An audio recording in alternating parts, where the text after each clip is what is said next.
এপাক নৈৰ ঘাটলৈ আহিবা স্কুটিখন এক ফাৰলংমান দূৰতে ৰাখিবা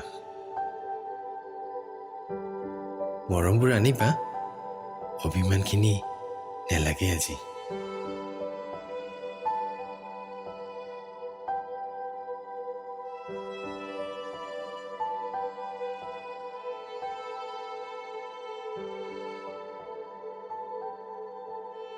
নৈৰ পাৰত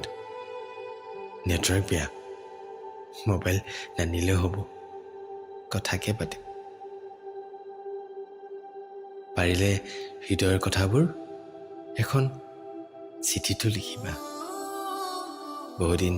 তোমাৰ চিঠি পঢ়া নাই